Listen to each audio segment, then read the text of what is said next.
Welcome to Future Ready Live, where we talk about topics that will help CPAs, CGMAs, finance and accounting pros prepare and lead change and transformation.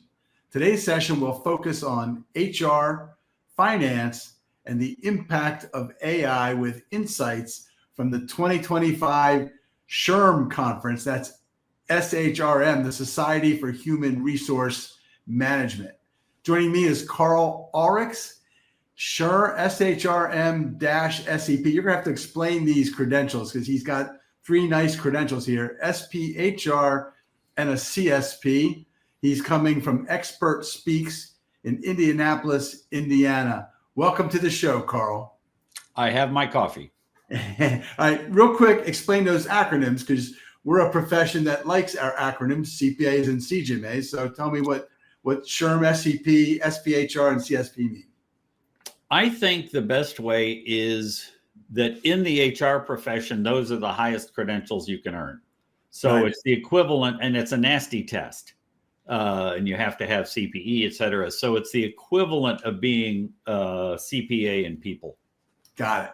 Cool. All right. Well, let me give a proper introduction to him. So Karl actually speaks two languages. I love this.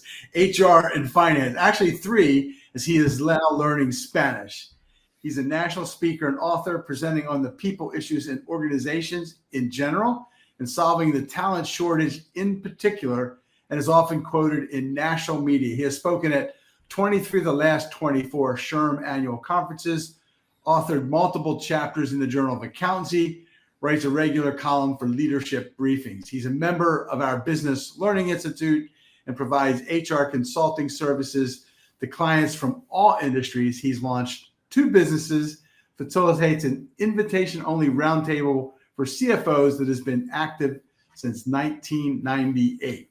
He's been named the SHRM Human Resource Professional of the Year for the state of Indiana, holds the SHRM SCP and SPHR certification, and is a certified speaking professional with the National Speakers Association. He's visited all 50 states, still owns the first car he ever drove, a 98-year-old Model T.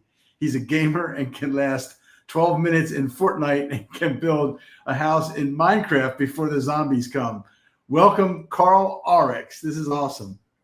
Yeah, we got it. All right.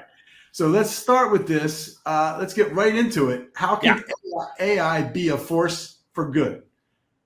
Wow. One word, productivity. I think the way that chief financial officers are going to keep score in the future is productivity.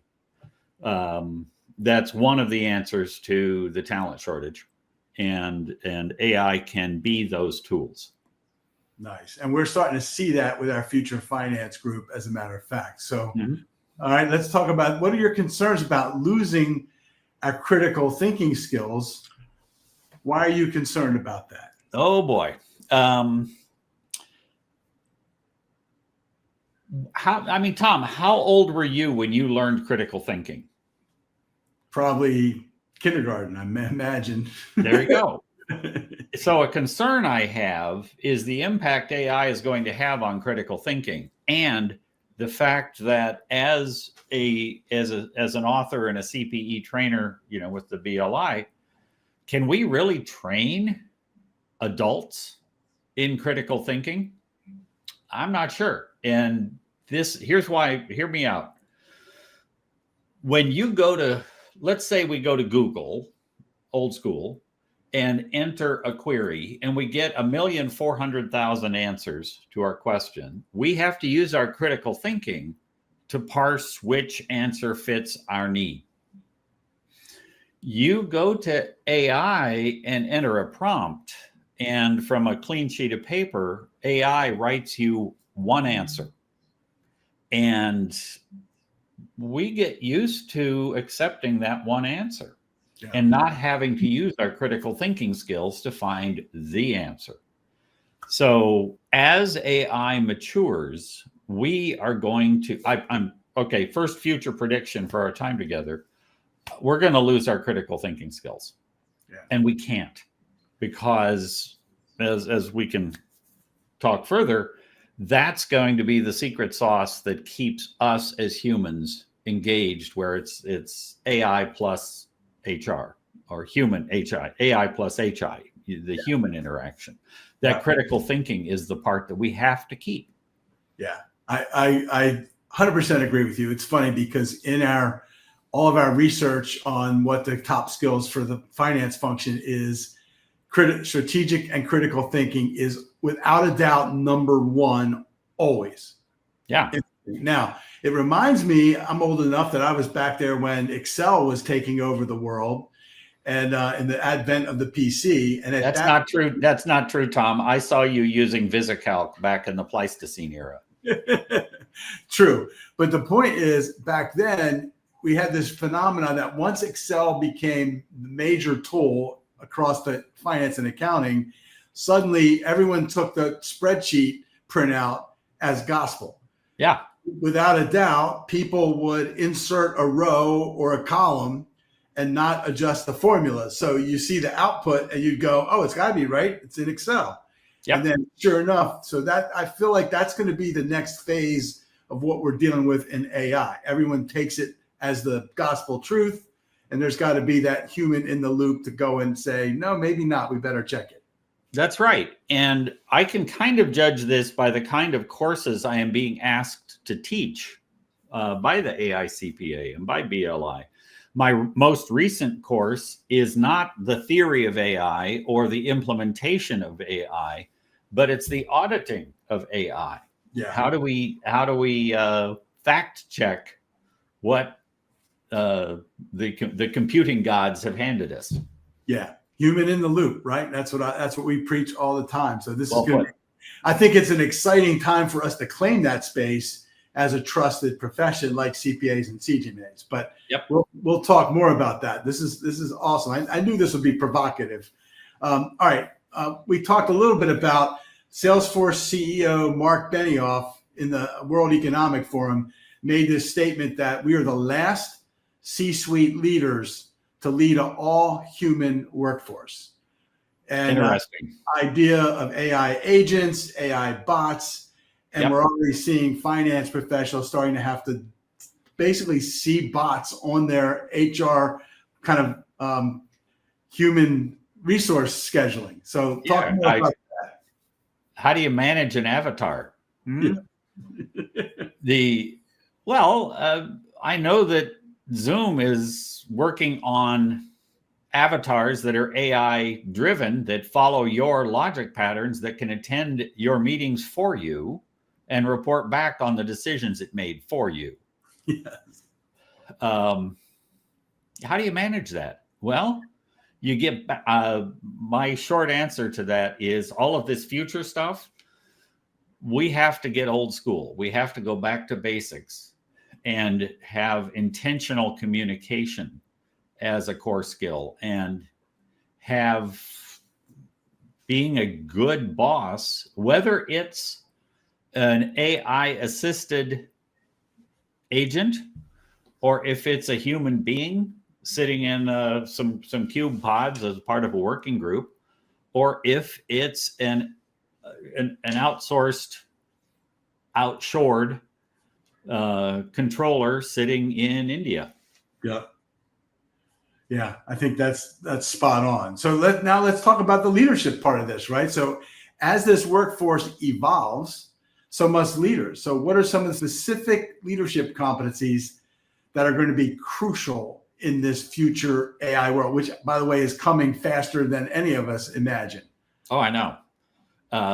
Asterisk, not really. I've been using AI tools for more than a decade. It's been out there. It's just hit a trick. It's hit what Malcolm Gladwell would call a tipping point. Correct. Okay. The big skills for the future are going to be curiosity, adaptability, continuous learning. It's an arms race. We have to stay ahead of it with our brain, singular brain. Yeah. And that's going to be the definitive skill that we're going to have to be interviewing for and searching for. how do we hire the next generation of leaders and develop them when we're looking for skills that can't be easily trained? We're looking for abilities that are born, and we're looking for, well, again, curiosity, listening skills. It's interesting, in finance historically, these were soft skills, and now they're crucial skills. Correct. Yeah, 100%. It's absolutely right. Now, so let's talk a little bit about productivity and engagement. You started out with this idea that CFOs are going to be the productivity people. So what does that mean, right? How will they know we're getting it right when you talk about the metrics that matter? We're changing how we measure that. Used to be inputs, outputs, the results. The new metrics are, well, it's like impact and value, and how the bottom line is being supported from within. A lot of times, let's say you're at a CPA firm, the client-facing individual who can have the most impact on retaining a client is often the lowest ranking person in the firm. It might be the front desk. It might be that the voice that actually answers, not the senior partner who's three degrees removed. So we're going to have a different, more human set of measurements that affect productivity. I love that, because this idea of impact and value is exactly the progression that we're taking the accounting and finance profession through, right? It's this idea of turning. Well, and value is determined not by the person who's making something, doing something. The value is created by the person who's consuming it and getting it, is reading it. Absolutely. And this is where we're talking about, it's time to make our profession a future tense profession and not a past tense profession. Driving through, well, does this mean our profession is going to be more finance and less accounting? Yes. Because, finance is looking through the windshield, accounting is looking through the rearview mirror. Accounting's getting more and more automated. Now, what we're learning, though, is that a good finance person that doesn't understand the fundamentals of accounting can't really help that organization the same way an accounting with good fundamentals in finance. So I think I call it the great join of accounting and finance, and this idea of these soft skills on top. So I think it's a perfect conversation. Yeah. All right, let's keep going. It's like a lightning round. We could probably. That's right. We got stuff to cover. 3 hours here. All right, let's get a little bit into ethical considerations and critical thinking. Oh boy. How do we balance this human oversight versus AI autonomy in finance? See, this is what I teach from a continuing education standpoint. I'm the guy that does behavioral ethics like nobody had thought of before. And the critical thinking is a part of that. But this opens up a whole new can of worms. Your firm uses AI tools to generate an audit report, and it's proofread, and it's out to the client. Ethical question: do we tell the client that AI was used? When microwave ovens were created, were restaurants telling diners that this was created by a boiling bag, a freezer, and a microwave oven? No chef was involved.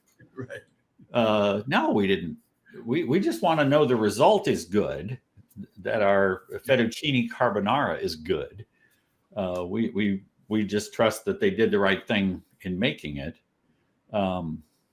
Here in this transition, I think we do need to tell them. Mm-hmm. And from an ethics standpoint, we need to be transparent as to the tools that are being used and the care that's being taken. Yeah. I don't know if that's an answer to your question, but we're in a transition time. I wrote a romantic I had AI write a romantic poem to my wife on our anniversary and printed it on nice paper. Question: Do I tell her I didn't write it, or did I command it to be written? What'd you do? I told her. She'd know. Yeah, my wife knows too, so I've done that as well. Oh yeah. Yeah. Let's go. I know we've covered a little bit of this, but let's talk reskilling and upskilling. So how is HR going to prepare finance for this AI augmented future? And I love that you're using the word augmented, because it's exactly what I believe, and what I've been hearing is that we got to start thinking of AI as augmented intelligence, humans with the machine working together to be a better output. Wow. I'm going to jump to the punchline and work backwards from there. We've got to upskill our training and raise our standards in hiring. That we need to be more careful in hiring curious people who are learners. And it's interesting, fast learners are often fast forgetters. So we need to have the resources to keep them freshly learning. And we need to make sure that we're hiring to the future standard that's ahead of us. We're hiring to staff the future firm, the future department, not the one we have now, because we have to be watching with the famous quote that Wayne Gretzky did not say, skate to where the puck will be. He was asked about that. He said, I never said that. But it's a great quote. We need to be hiring for where the firm will be, where the department will be. And that's where HR can really add value. Love that. Love that. All right. And we're kind of come up on the end of our time, but lightning round. What are some of the new trends you saw at that SHRM conference? Oh, it was interesting. A lot of, well, first off, they had completely rebranded DEI as an inclusive and civil workplace. Civility. I like that. Got some language there. We could use. Yes. I said we could use that, a little more civility in everything. Well, you've always been civil, Tom. Interesting that there were multiple presenters on both mental health and neurodiversity. What do I mean by that? They had, especially in our profession, we have multiple high quality, highly productive people who are acting as controllers, who are acting as, accounting proofreaders, and they're on the autism spectrum. Yeah.